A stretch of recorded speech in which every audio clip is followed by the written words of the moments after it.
नमस्कार, मी प्राजक्ता तांडेल. बुलेटिनमध्ये आपले सगळ्यांचं स्वागत. आणि बातमीपत्राच्या सुरुवातीलाच एक मोठी बातमी. शिवसेना नेते संजय राऊत यांच्या जामिनावर आज फैसला होणार आहे. मुंबई सत्र न्यायालयातील विशेष पीएमएलए कोर्टाने राखून ठेवलेला निर्णय आज जाहीर होणार आहे. पत्राचाळ प्रकरणी तपास यंत्रणेचे आरोप बिनबुडाचे असल्याचा दावा संजय राऊत यांच्या वतीने करण्यात आलाय. तर संजय राऊतच संपूर्ण घोटाळ्याचे मास्टरमाइंड असल्याचा आरोप ईडीने केलेला आहे. संजय राऊतांची न्यायालयीन कोठडी देखील संपत असल्याने त्यांनाही आज कोर्टापुढे हजर केलं जाईल. तर संजय राऊत यांची कोठडी वाढणार का, त्यांना जेल मिळणार की बेल, याकडे सगळ्यांचं लक्ष लागलेलं आहे. शिवसेना नेते संजय राऊत यांच्या जामिनावर आज फैसला होणार आहे.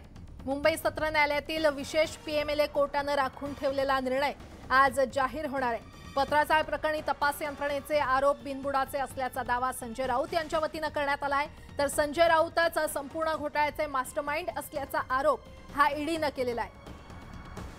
त्यामुळे आजच्या निकालात संजय राऊत यांना दिलासा मिळणार का, याकडे सगळ्यांचं लक्ष लागलेलं आहे. संजय राऊत यांची न्यायालयीन कोठडी देखील संपत असल्याने त्यांना देखील आज कोर्टापुढे हजर केलं जाणार आहे. आणि या संदर्भात अधिक माहिती देत आहेत आमचे प्रतिनिधी प्रशांत बाग आपल्यासोबत जोडले गेलेले आहेत. प्रशांत, संजय राऊत यांच्या जामिनावर आज फैसला होणार आहे. आज तरी त्यांना दिलासा मिळणार का, साधारणतः कधी निकाल जाहीर होईल, काय सविस्तर अपडेट? विशेष पीएमएलए कोर्टामध्ये 12 नंबरला सूचीबद्ध आहे संजय राऊत यांच्या बेल अर्जावरचा निर्णय. निकाल केव्हाही लागू शकतो.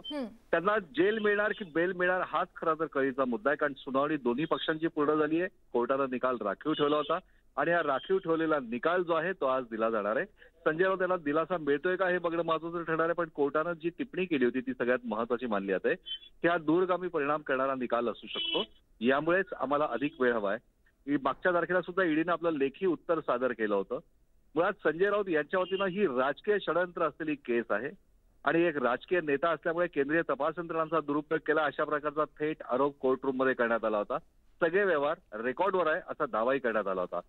पण त्याचबरोबर ईडीच्या वतीनं ज्यावेळेस अलिबाग येथील साक्षीदारांचे काही जबाब याचे पुरावे सादर करण्यात आले आणि त्या ठिकाणी 9 प्लॉट्स खरेदी केले, त्यातली रोख रक्कम ही संजय राऊत यांनी दिली आहे अशा प्रकारची एक जी सुनावणीमध्ये ईडीच्या वकिलांनी पूर्णपणे कोर्टामध्ये युक्तिवाद केला होता. वर्षा राऊत आणि स्वप्ना पाटकर यांच्या संयुक्त जमिनीसाठी गेलेला काळा पैसा हा संजय राऊत यांचा होता असाही दावा ईडीच्या वकिलांनी केला. त्याचबरोबर की प्रवीण राऊत यांच्या सोबत जितकं पत्रावाळाचा घोटाळा झालाय हा 1034 कोटीचा स्कॅम, या सगळ्याचे सूत्रधार जर कोण असेल तर संजय राऊत आहे असाच दावा सातत्याने ईडीच्या वकिलांनी केला होता. आणि याचमुळे आजची ही सुनावणी जरी आटोपली असती तरी आजचा निकाल हा संजय राऊत यांच्यासाठी जितका महत्वाचा आहे तितकाच महाराष्ट्राच्या राजकारणावर सुद्धा एक मोठी घडामोड करणारा आपल्याला नक्कीच म्हणता येईल. आपल्याला माहिती आहे की प्रवीण राऊत यांच्याही जामीन अर्जावर निकाल आजच लागणार आहे. बरं प्रशांत, अपडेट घेत राहू. तुर्तास धन्यवाद या सविस्तर माहितीसाठी. काँग्रेस नेते राहुल गांधी यांच्या भारत जोडो यात्रेचा आज तिसरा दिवस आहे. नांदेडमधील शंकरनगरमधून यात्रेला सुरुवात झाली आहे. यात्रेचा आजचा मुक्काम वजीरगाव फाटा इथे असणार आहे. तर यात्रेदरम्यान चालताना राहुल गांधी अनेकांची भेट घेत आहेत. अनेक जण त्यांना भेटून आपल्या समस्या मांडताना दिसत आहेत. आणि अगदी थोड्याच वेळात राहुल गांधी हे पत्रकार परिषद सुद्धा घेणार आहेत. त्यामुळे या पत्रकार परिषदेत राहुल गांधी नेमकं काय बोलणार याकडे सगळ्यांचं लक्ष लागलेलं आहे. महाराष्ट्रात त्यांच्या भारत जोडो यात्रेचा आजचा तिसरा दिवस आहे आणि आज ते पत्रकार परिषद देखील घेणार आहेत. आणि या पत्रकार परिषदेतून राहुल गांधी नेमकी काय त्यांची भूमिका मांडतात याकडे सगळ्यांचं लक्ष लागलंय.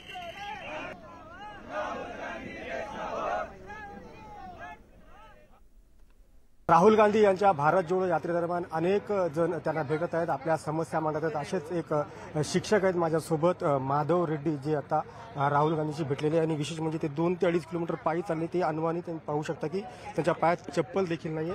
मला सांगा, तुम्ही कुठले रहिवासी?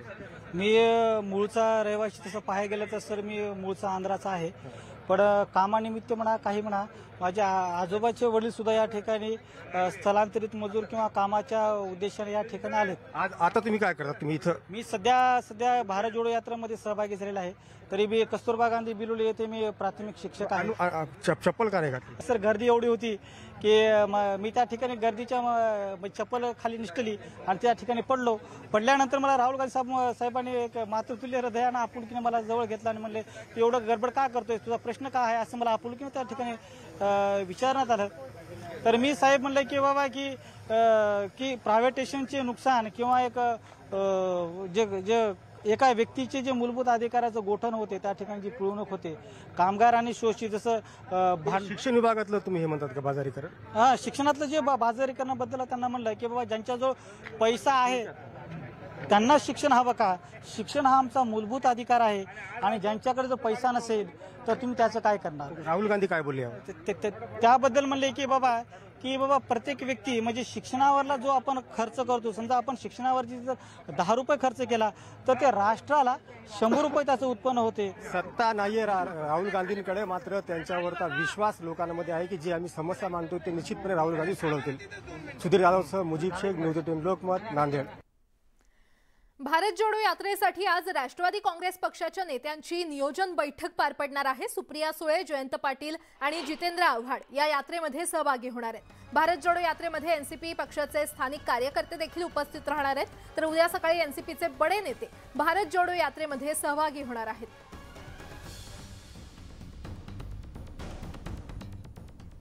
वळूयात पुढच्या बातमीकडे. प्रतापराव जाधव यांनी उद्धव आणि आदित्य ठाकरेंवर घणाघाती टीका केली आहे. आदित्य ठाकरे यांनी आमदारकीचा राजीनामा देऊन पोटनिवडणुकीमध्ये उभं राहावं असं खुलं आव्हान जाधव यांनी आदित्य ठाकरेंना दिलंय.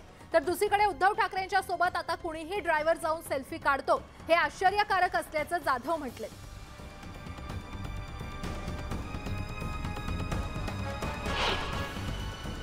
बुलढाणा जिल्ह्यातल्या लोकांना मातोश्रीवर भेटायला बोलावलं होतं. त्या लोकांनी जी भाड्याची गाडी करून गेलेले होते तो ड्रायव्हर आमचे समर्थक होता एकनाथ शिंदे साहेबांचा. तो सुद्धा उद्धव साहेबांसोबत सेल्फी काढून आला. आम्हालाही आश्चर्य वाटलं, कधी आमचे फोटो निघत नव्हते उद्धव साहेबांसोबत खासदार आमदारांची. आज तिथला कुठलाही ड्रायव्हर जाऊन कुठलाही माणूस जाऊन तिथून स्वागत घेऊन यायला लागला सेल्फी.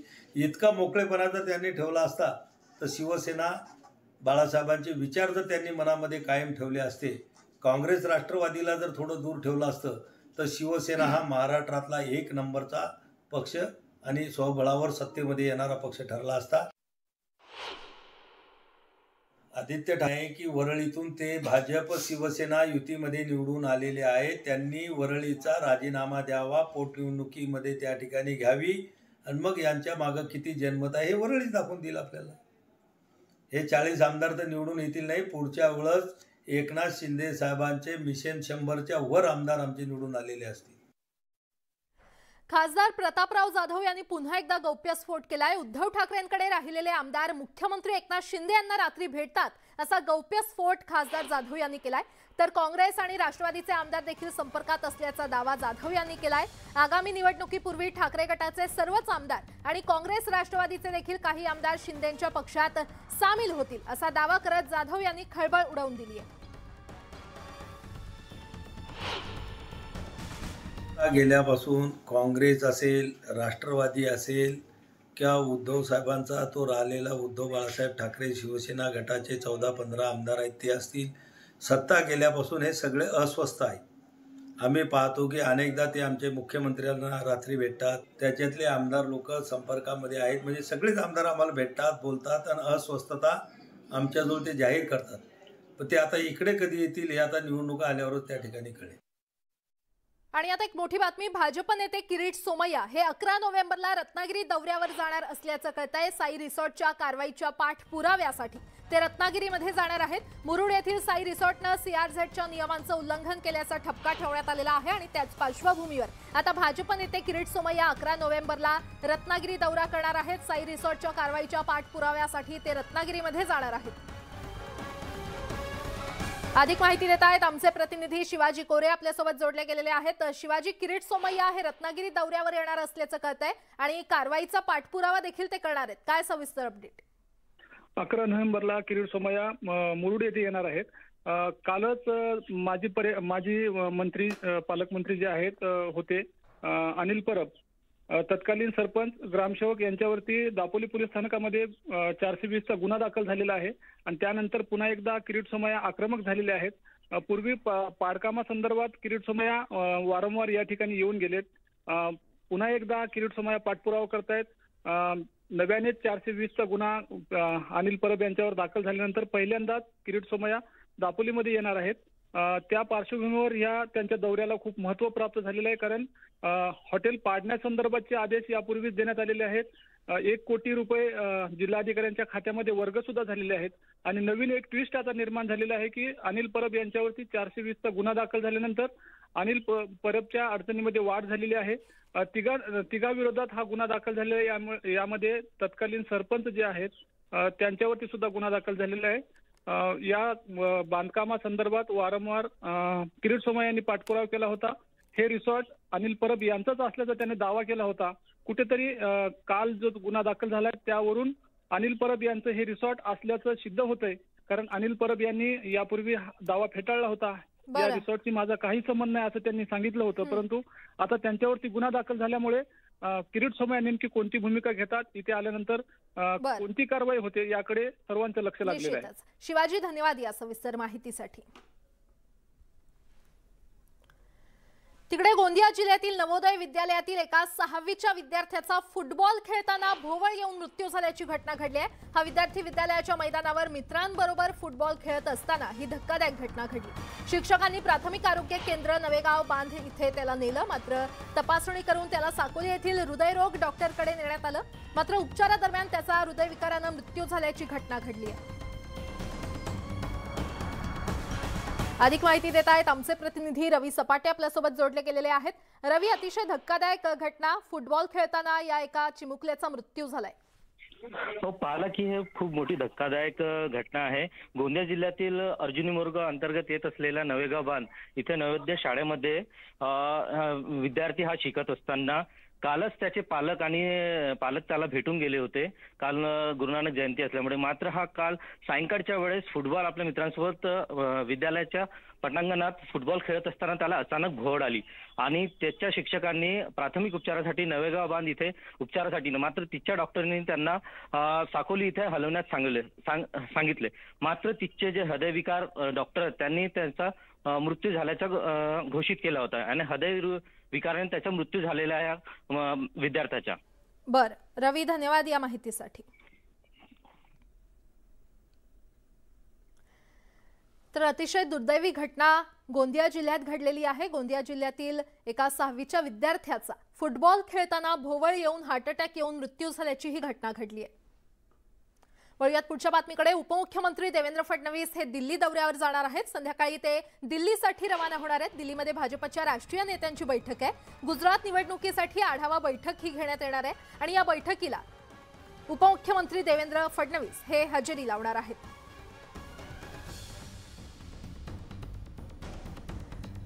महानगरपालिकेचा आजवरचा सर्वात मोठा प्रकल्प ठरणाऱ्या कोस्टल रोडचं कामाची माहिती मुंबई पालिकेनं ट्विटरवर प्रसिद्ध केलेली आहे. कोस्टल रोडचं तब्बल 65% काम मंगळवारी पूर्ण झाल्याची माहिती पालिकेनं दिली आहे. प्रियदर्शनी पार्क ते वरळी सीलिंग या 10.58 किलोमीटर लांबीच्या रस्त्यासाठी बीएमसीनं 2018 मध्ये काम सुरू केलं होतं. त्याच्या दोन्ही बाजूला बोगदे असतील तर संपूर्ण प्रकल्प नोव्हेंबर 2023 पर्यंत पूर्ण होणं अपेक्षित असल्याचं पालिकेच्या अधिकाऱ्यांनी सांगितलंय.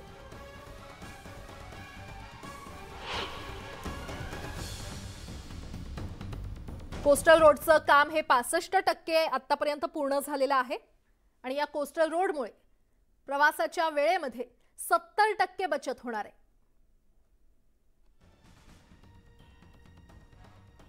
तर 34% इंधनाची बचत होणार आहे.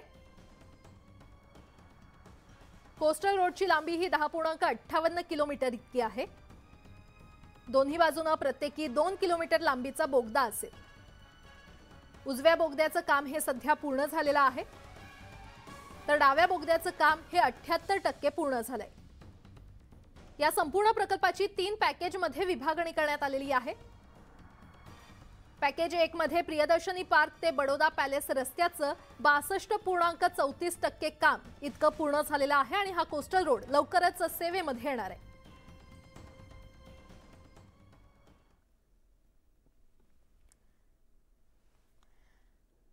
आणि आता मुंबईकरांची चिंता वाढवणारी बातमी. मुंबईमध्ये हवेचा दर्जा खालावलेला आहे. रात्रीच्या वेळी हवेमध्ये धुरके जाणवू लागलेले आहे. सफर या हवेची गुणवत्ता नोंदवणाऱ्या प्रणालीच्या माध्यमातून झालेल्या नोंदणीमध्ये हवेची गुणवत्ता वाईट स्वरूपाची असल्याचं समोर आलंय.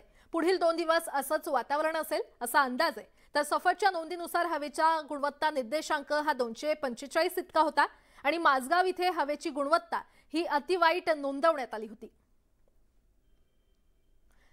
मुंबईतली हवेची गुणवत्ता आपण ग्राफिक्सच्या माध्यमातून जाणून घेऊयात। मुंबईमध्ये हवेचा गुणवत्ता निर्देशांक हा 245 इतका नोंदवण्यात आलेला आहे, तर माझगाव इथे हवेची गुणवत्ता ही अतिवाईट स्थितीमध्ये आहे। नवी मुंबईमध्ये देखील हवेची गुणवत्ता अतिवाईट आहे। माझगाव इथे PM 2.5 चा निर्देशांक 300हून अधिक असल्याचं कळतंय, तर कुलाबा, वांद्रे, संकुल इथे देखील हवेची गुणवत्ता ही वाईट स्थितीमध्ये आहे। चेंबूर, अंधेरी, मलाड इथे देखील हवेची गुणवत्ता ही वाईट स्थितीमध्ये नोंदवण्यात आलेली आहे आणि कुलाबा इथे PM 2.5 निर्देशांक आहे। वांद्रे, कुर्ला, संकुल केंद्रावर PM हा 2.5 निर्देशांकावर आहे आणि मलाड केंद्रावर देखील PM 2.5 ची पातळी खालावलेली आहे।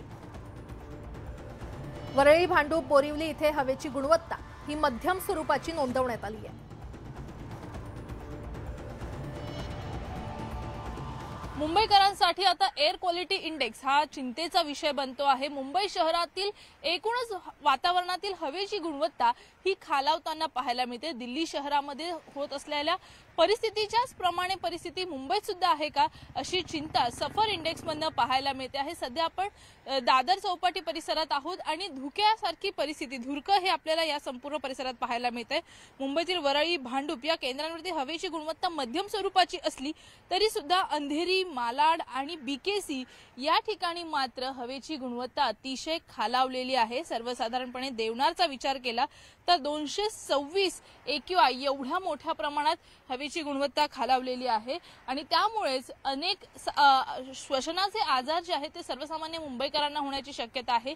ज्या पद्धतीचे हे वातावरणीय बदल आहे ते लक्षात घेता आरोग्याची काळजी घेणं महत्त्वाचं आहेच, परंतु दिवाळीनंतर एकूणच वातावरणातील प्रदूषण वाढतं, धुलीकण हे खालच्या बाजूला स्थिरावतात आणि त्यामुळेच सफर क्वालिटी इंडेक्स प्रत्येक दिवशी बदललेला पाहायला मिळतो आहे।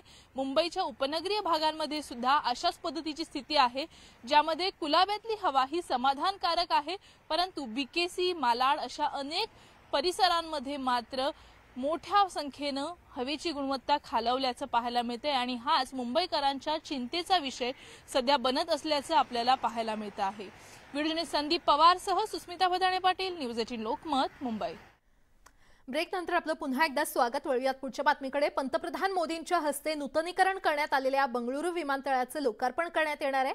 5,000 कोटी खर्चून या विमानतळाचं नूतनीकरण करण्यात आलंय। येत्या 10 तारखेला या विमानतळाचं लोकार्पण होणार आहे।